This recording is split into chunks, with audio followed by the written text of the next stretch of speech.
Continuamos con las bienaventuranzas y hoy terminamos realmente con esta última bienaventuranza. Nos habíamos quedado el domingo pasado en el punto número 2. Vamos a ver, parece Alex que no me está cambiando.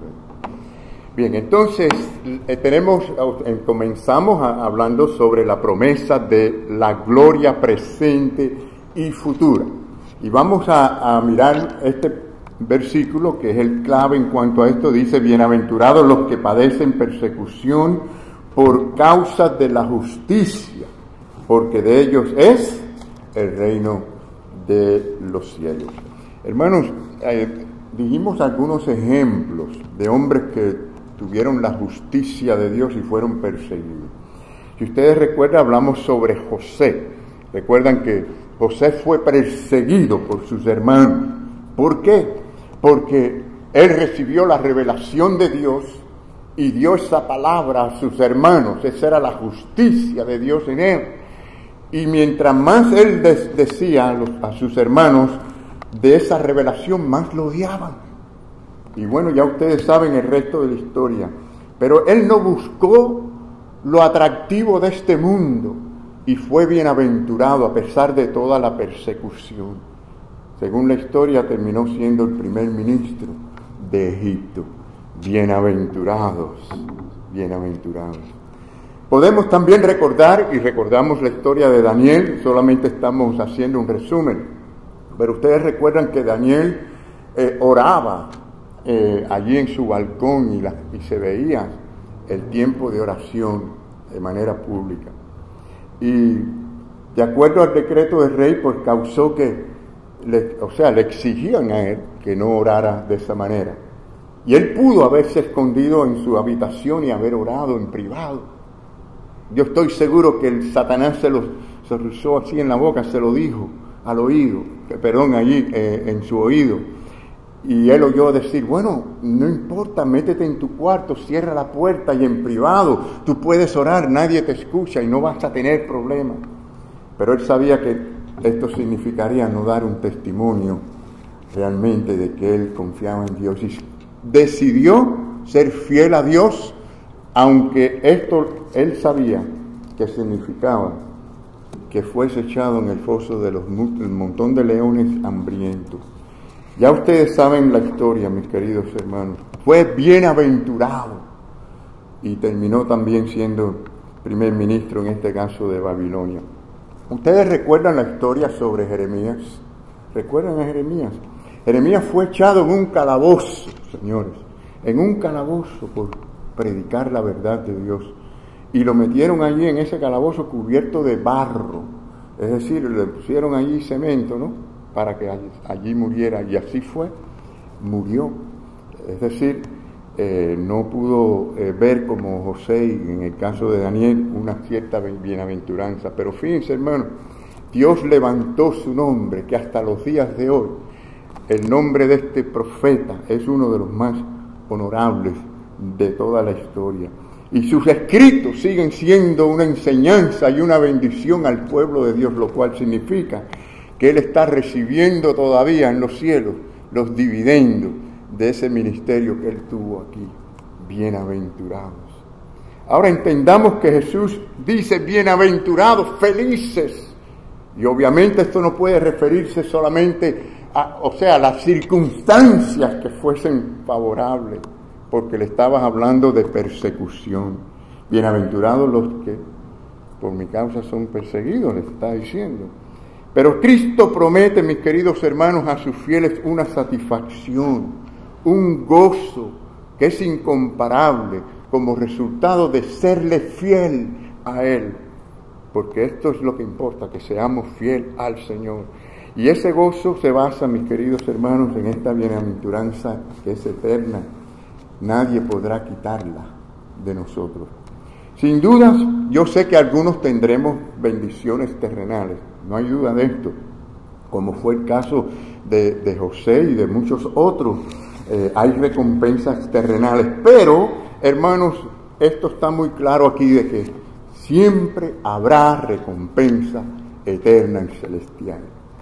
Lo que Cristo está diciendo es que con todo lo que el reino puede transmitir y dar, Dios recompensará a sus hijos por todas sus luchas y por la fidelidad. Así que ahí podemos decir amén. Qué bueno, Señor, que a pesar de las pruebas, tú me ayudas a ser fiel, y al ser fiel, tú me bendices y habrá recompensa. Ahora, tenga en cuenta, hermanos, que los beneficios terrenales se agotan, son breves, ¿no es así? Mientras que estemos en este mundo sabemos que esto es breve, pero los del cielo serán ¿para cuándo? Para siempre, mis queridos hermanos. Dice la palabra del Señor en el Evangelio de Marcos, capítulo 10, dice, nosotros, le dice Pedro a Jesús, nosotros hemos dejado todo y te hemos seguido. Es decir, estamos como desnudos totalmente, te hemos seguido, Señor, estamos como mendigos en este mundo. ¿Y saben cómo Jesús les respondió? Miren lo que Jesús responde a continuación, dice, respondió Jesús y dijo, de cierto os digo que no hay ninguno que haya dejado casa o hermanos, o hermanas, o padres, o madre, o mujer, o hijos, o tierra, por causa de mí y del Evangelio, que no reciba 100 veces más ahora en este tiempo, casas, hermanos, hermanas, madres, hijos y tierra, con persecuciones, y en el siglo venidero la vida eterna. Es decir, muchos de ellos perdieron sus casas, perdieron a sus familiares por la fe, fueron excomulgados de la familia y ganaron a otros hermanos y padres espirituales y una familia de Dios. Por eso es muy importante que estemos unidos y que nos amemos, porque cuando vienen las pruebas nos damos cuenta que eso es lo que más vale realmente. La iglesia a veces necesita una sacudida para que los hermanos se unan más y tengamos más compañerismo y nos amemos de todo corazón. Pero así vemos que ocurrió también en esos tiempos de la iglesia primitiva. Tuvieron que sufrir persecuciones y estaban unidos en amor. Así que, hermanos, lo que Cristo dice aquí es que, se puede aplicar a lo terrenal, se puede aplicar a lo celestial. Hay bendiciones de Dios. En realidad, todo lo que Dios tiene para nosotros es para nosotros, sea para este mundo o sea para el mundo venidero. Se cumple. Dios tiene para nosotros las bendiciones que Él tiene preparadas. Así que somos, mis queridos hermanos, bendecidos. Pero también a veces somos de poca fe en las pruebas, porque somos sensibles y somos humanos, ¿no? Y nos sentimos débiles ante las pruebas y miramos a las cosas terrenales. Y claro que al hacer eso, pues perdemos a veces lo que es de aquí y perdemos de hacer los dividendos para allá. Y por eso es la exhortación a serle fiel al Señor sobre todas las cosas en este mundo. Ahora, imagínense, si buscamos complacer al mundo o estar a bien con ellos, pues esa va a ser la recompensa que vamos a tener. No es la que Dios nos va a dar. Y de todas maneras, acuérdense que el mundo nos traiciona. El mundo no está con nosotros. El mundo no está a favor del pueblo de Dios. No se haga ninguna ilusión. Yo quiero que volvamos un momento al versículo 30, porque muchos del cristianismo posmoderno, o digamos de esa prosperidad, o el evangelio de prosperidad, han usado este pasaje para decirle a la congregación, den todo lo que pueden, todo el dinero, que Dios les va a multiplicar 100 veces más, ¿no? Y es interesante, hermanos, que los apóstoles, los verdaderos apóstoles de Jesús, fueron hombres que vieron al Cristo resucitado. Estos hombres ni plata ni oro tenían, pero lo que tenían, eso daban. Y hoy tenemos a estos que se llaman a sí mismos apóstoles y piden mucha plata y piden mucho oro y pretenden dar lo que no tienen. Ahora, ¿cómo esta gente pudieran darle un mensaje a esta gente que estaban siendo perseguida? A estos cristianos que hoy en día en distintos países y lugares están siendo perseguidos y tienen hambre y tienen necesidad.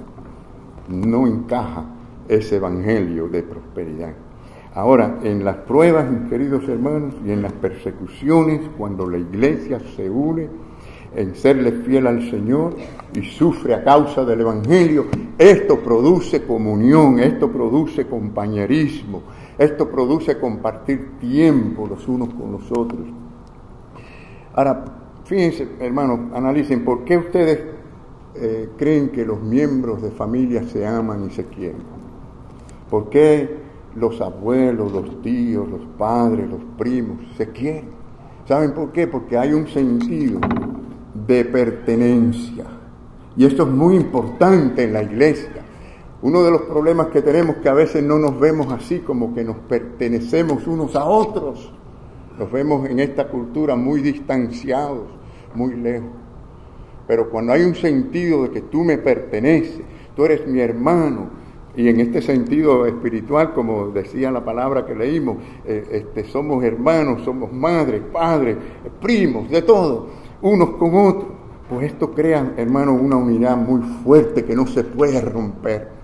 Tristemente esto se está viendo hoy en muchas iglesias, que la gente no se ven así y andan de un lado para otro sin una firmeza, sin un testimonio. Y déjenme decirles que las pruebas de hoy son luego el testimonio nuestro mañana. Necesitamos serle fiel al Señor siempre, no solo a Dios, sino también a la iglesia del Señor. Pero claro, como sabemos, el amor egoísta, el amor que no es sincero, pues echa a perder, ¿no?, esa unidad, ese compañerismo. Pero sí, la persecución traería una unidad extraordinaria. Nadie quiere persecución, ¿verdad? No queremos persecución. ¿Quién quiere eso? Pero Dios lo usa para algo bueno cuando vienen las persecuciones o las pruebas. Y ya hemos dicho que debemos estar preparados aquí en este país también para un tipo de persecución como las que se han visto en otros países. Yo aprendí de mis padres, porque vine muy pequeño, de 7 años, que la persecución en Cuba trajo unidad y compañerismo entre las iglesias. Sí, muchos se perdieron porque verdaderamente no eran de Cristo. Cuando viene la persecución también se refina la iglesia, ¿no? Se sabe quiénes son los fieles, quiénes son los verdaderos. Así que a veces estas cosas son duras, pero son siempre para el bien. Y hermanos, tenemos que aprender de la palabra del Señor y estar preparados. En tercer lugar, en esta mañana, hermanos, tenemos el poder de una actitud gozosa.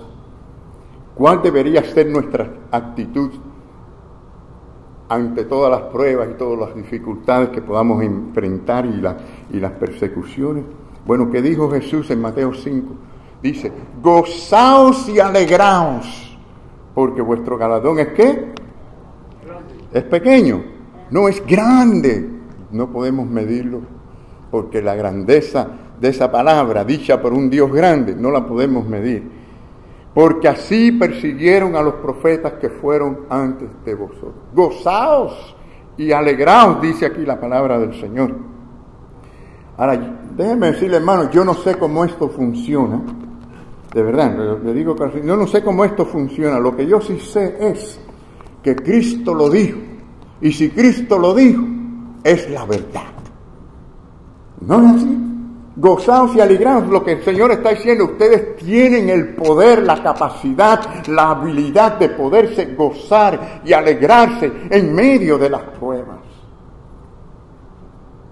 Porque es el mismo poder que operó en aquella iglesia primitiva, es el mismo que opera hoy en día. Bueno, dice gozaos, y ¿qué más dice? Alegraos. Por cierto, son palabras que cada una es más fuerte que la otra. En la traducción como que no se siente así, ¿no? Pero en la primera es una cierta alegría. Kairo es la palabra en griego, y después se mueve a una palabra agitaeste, que es una palabra que significa gritar de gozo, saltar de alegría. ¡Wow! Usted dirá, pastor, pero se le fue la mano ahí, ¿cómo es posible? Si me están persiguiendo, si estoy teniendo todas estas pruebas, ¿cómo yo voy a gozarme de esta manera? Ustedes saben que lo que es imposible para los hombres es posible para Dios. Ustedes saben que la Biblia dice que todo lo podemos en Cristo que nos fortalece. Ustedes saben bien que es el poder, la operación del Espíritu Santo en nosotros que que tiene el fruto del Espíritu en nosotros, que nos ayuda a tener gozo, porque dice que el fruto del Espíritu es amor, gozo. Y esta es la alegría que hay. Al ver estas situaciones nos damos cuenta de que Dios está obrando para transformarnos, para que dejemos un testimonio. Por lo tanto, es motivo de alegrarnos, porque somos instrumentos en las manos del Señor y en cada momento podemos glorificar a Dios. Es posible, por ese poder que actúa en los que tienen a Cristo, porque tienen el fruto del Espíritu. Hay dos razones por las que debemos nosotros de estar felices a pesar de las pruebas. La primera dice, vuestro galardón es grande en los cielos. ¿Usted sabe cuánto tiempo vamos a estar en los cielos? Para siempre, ¿verdad? ¿Usted sabe cuánto tiempo vamos a estar aquí en la tierra? Bueno, de verdad no sabemos, ¿no? Literalmente. Pero lo que quiero decir es que es muy poco tiempo vamos a estar aquí. Esta es la realidad. Es muy poco, pero muy poco. Es más, si lo comparamos con la eternidad, como que se pierde los números. No es nada. Miren cómo lo expresa la palabra de Dios. Vamos a Santiago capítulo 4, ¿no? Que nos dice, ciertamente es neblina que se aparece por un poco de tiempo. ¿Y qué sucede? Se desvanece. Hermanos, aunque usted muera de 110 años, eso se le va a ir a usted, pero así, ¿no? Ahora, ¿quién puede decir que va a durar 110 años, ¿no? Ojalá yo pudiera decir, hermano, todos acá en la iglesia renacer, vamos a vivir 110, 120 años, ¿no? Tremendo eso. No, yo creo que si predicamos eso se nos llena la iglesia. La gente viene de todas partes. Así es, lamentablemente, cuando la verdad se predica, cuando la gente se espanta. Pero sí, hermano, la realidad es que aunque vivamos todo ese tiempo, el tiempo no es nada, se va rápido. Y usted puede tener 80 años de edad y mirar atrás y decir, ay, se me fue el tiempo. Yo me doy cuenta de eso ahora, ¿no? Ya yo estoy avanzadito en los años de oro, ¿no? Así es. Porque ya llegué a los 60 y yo miro hacia atrás y digo, yo he vivido 60 años, ¿cómo es posible? Se me ha ido ese tiempo tan rápido. Es así, hermano, es como una neblina que aparece y se va el tiempo, ¿no? Ahora, la pregunta dura es, si lo analizamos, hermano, ¿en cuál de ellos está usted invirtiendo? ¿En cuál de los lugares estamos invirtiendo? Si vamos a estar aquí tan poco tiempo, ¿no es sabio invertir en las cosas de la eternidad? ¿Sí o no?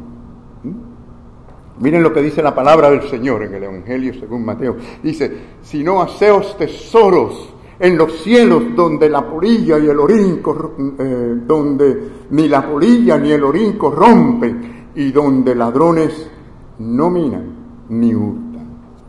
Así que podemos hacer tesoros, mis queridos hermanos, allí en los cielos para el Señor. Qué bueno saber esto. Qué maravilla. Mucha gente quiere hacer tesoros aquí en este mundo. Y en esta sociedad en que vivimos, que hay tanta riqueza de material y hay mucho materialismo, ¿no? Pues la gente se enfoca mucho en las riquezas materiales. Se comparan unos con otros, ¿no? Se consideran a la gente por lo que tienen. Si tienen un Cadillac del año, es una persona respetable, lo dejamos pasar. Esa es esa actitud que valoramos las cosas o la gente por lo material. Así vivimos. Pero la Biblia promete que en el cielo se nos darán tesoros. Habrán niveles, capacidades con las que nosotros vamos a servir al Señor y glorificar al Señor para siempre. Por lo tanto, no perdamos el tiempo, seamos fieles, demos un testimonio de fidelidad y servicio al Señor. Así que el asunto a considerar es ese, que más vale que nosotros nos enfoquemos en la eternidad. Miren, al final de segunda de Timoteo, aquí el apóstol Pablo escribe su última carta, ¿no?, a Timoteo y le dice, por lo demás me está guardada la corona de justicia, la cual me dará el Señor, juez justo en aquel día, y no solo a mí, sino también a todos los que aman su venida. ¿Cuántos amamos su venida? ¿Cuánto quisiéramos que el Señor ya viniera?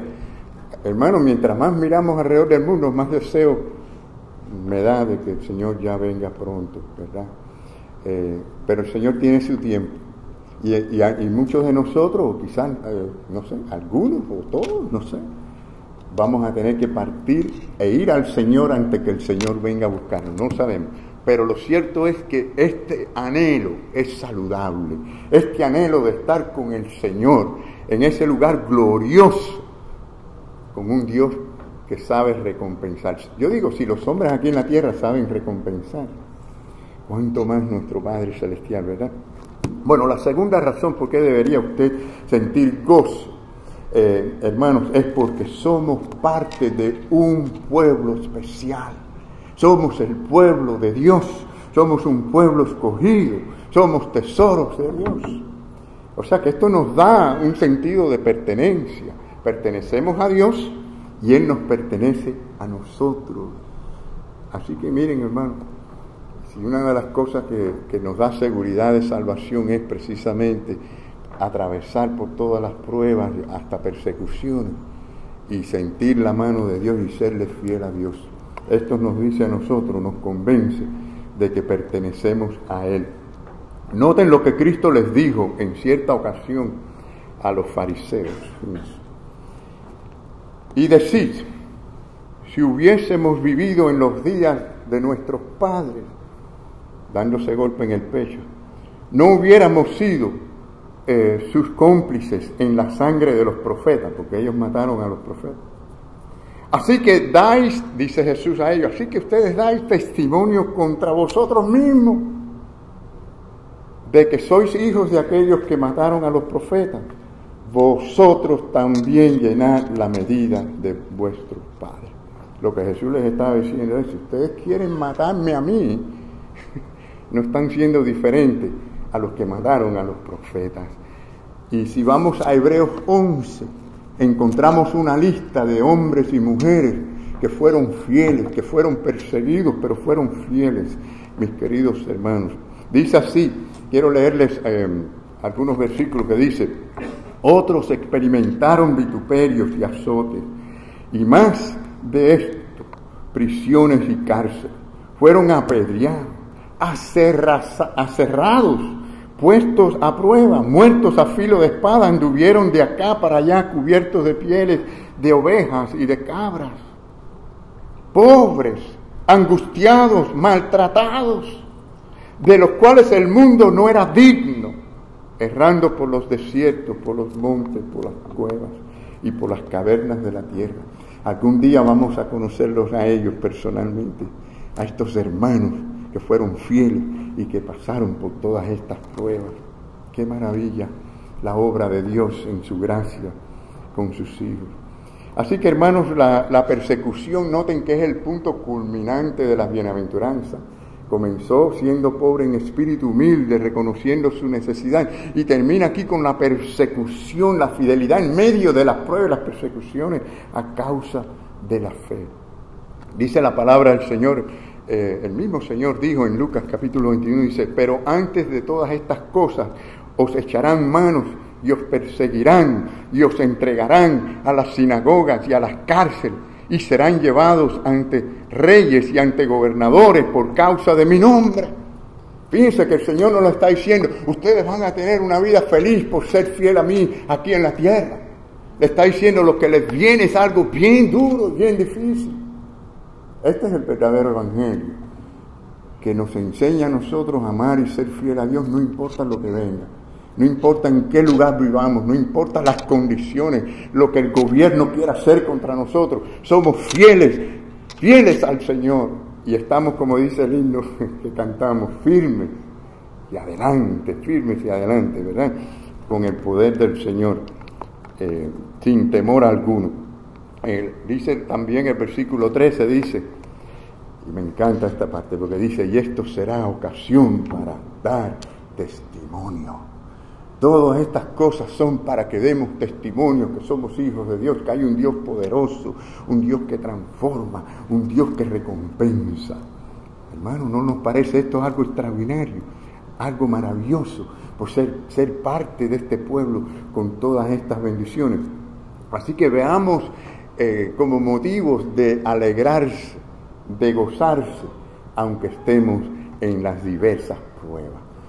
La única manera que yo entiendo que podemos como cristianos de verdaderamente gozarnos y alegrarnos cuando nos enfocamos en nuestro Señor, en nuestra relación con Jesucristo, porque cuando empezamos a mirar hacia el mundo y amar las cosas del mundo, empezamos a nosotros perder ese poder y esa habilidad de tener gozo en medio de las pruebas. Así que el verdadero cristiano en el mundo, en varias formas es como una reprensión al mundo. Mientras más santidad en nosotros, mientras más fieles seamos al Señor, más somos de reprensión al mundo por la lujuria de la carne, de los ojos, el orgullo, las vanidades de este mundo. Es triste cuando más bien los cristianos se empiezan a mezclar con todo eso. Se pierde el testimonio. Y el Señor lo que quiere es que tengamos el testimonio de quiénes somos, a quién pertenecemos y hacia dónde vamos. Se cuenta que en cierta ocasión Juan Cristóbal, conocido como Juan de Antioquía, y también como un gran cristiano de la antigüedad, fue llamado ante la presencia del emperador Arcadio y fue amenazado de ser exiliado si él no dejaba de predicar o proclamar a Jesús. Y dice la historia que él contestó: Señor, usted no puede exiliarme, porque el mundo entero es la casa de mi Padre. Se enfureció el emperador y dice: entonces te mataré. Y él, con su paz en su corazón, muy tranquilamente dice: no, usted no podrá matarme, porque mi vida está escondida en Cristo Jesús. Más se enfureció todavía aquel emperador. Dice: no, lo que voy a hacer es que te voy a confiscar todo lo que tú tienes, todas tus propiedades, todos tus tesoros.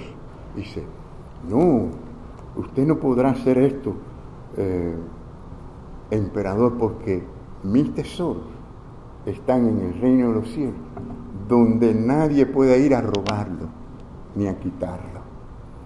Oh, pero voy a hacer también algo contigo. Te voy a alejar de todos los hombres y no vas a tener ninguna amistad con nadie. Dice: eso tampoco podrás hacerlo, porque tengo un amigo en los cielos que me ama y que me dice: no te desampararé y no te dejaré jamás. Finalmente, la historia dice que fue exiliado.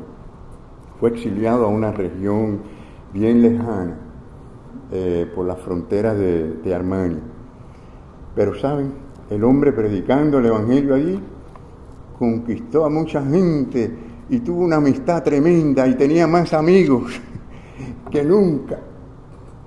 Y cuando se enteran sus enemigos, pues deciden exiliarlo aún más lejos todavía. Pero el Señor ya tenía otros planes con él, de llevárselo al cielo, a la gloria celestial. Y en ese viaje, en ese camino para exiliarlo aún más lejos, partió para estar con el Señor. Mis queridos hermanos, el mensaje de la bienaventuranza es para que nosotros nos hagamos un examen interiormente, nos examinemos urgentemente cada uno de nosotros. Miren lo que dijo el Señor a través de la palabra en Hebreos. Dice: porque si pecarnos voluntariamente después de haber recibido el conocimiento de la verdad, es decir, del Evangelio, ya no queda más sacrificio por los pecados. Es decir, el que oye la palabra del Señor y la rechaza, es igual que rechazar a Dios, rechazar a Jesucristo. En Hebreos 12:25 dice: mirad que no desechéis al que habla, porque si no escaparon aquellos que desecharon al que los amonestaba en la tierra, mucho menos nosotros si desechamos al que amonesta desde los cielos. Así que no será aceptable, hermano, simplemente decir, vengo a la iglesia, soy un cristiano, si nuestro corazón no está cambiado por el Señor Jesucristo, si no expresamos la naturaleza de las bienaventuranzas. Yo quiero cerrar toda esta serie de las bienaventuranzas con ustedes leyendo precisamente las bienaventuranzas. Quiero que todos nos pongamos en pie, vamos a leer estas bienaventuranzas al unísono, ¿verdad? Está allí por si alguno quiere buscarlo en su Biblia, pues en Mateo capítulo 5 del 10 al 12, del 3 al 12. Dice así, leamos todo. Bienaventurados los pobres en espíritu, porque de ellos es el reino de los cielos. Bienaventurados los que lloran, porque ellos recibirán consolación. Bienaventurados los mansos, porque ellos recibirán la tierra por heredad. Bienaventurados los que tienen hambre y sed de justicia, porque ellos serán saciados. Bienaventurados los misericordiosos, porque ellos alcanzarán misericordia. Bienaventurados los limpios de corazón, porque ellos verán a Dios. Bienaventurados los pacificadores, porque ellos serán llamados hijos de Dios. Bienaventurados los que padecen persecución por causa de la justicia, porque de ellos es el reino de los cielos. Bienaventurados sois cuando por mi causa os vituperen y os persigan y digan toda clase de mal contra vosotros, mintiendo. Gozaos y alegraos, porque vuestro galardón es grande en los cielos, porque así persiguieron a los profetas que fueron antes de vosotros. Amén.